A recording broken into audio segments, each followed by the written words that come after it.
Hey everybody, it's Tony with Blacktop Magazine. I'm here at the historic Main Street Garden Grove Car Show. I'm here with Angus Ann and Allie Dog with Oscar Mayer Wienermobile. Hey ladies, tell us about the car.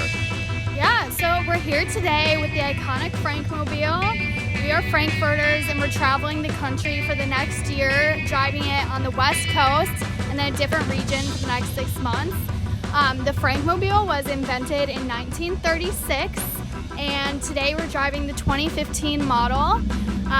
As you know, this year the name changed to the Frankmobile to shine a little light on our new recipe for the 100% beef Franks. So we're really excited to be here today to share it with you all. All right, and for Allie Dog? Yeah, so we're super excited. If you come on out to visit us, we'll be here at the historic car show. And if you come visit us, we'll have some displays we can show you. We have postcards to give out, stickers, and you might even get a Frank whistle if you come and take some pictures. So come on out and visit us. All right, fantastic. Thanks, ladies.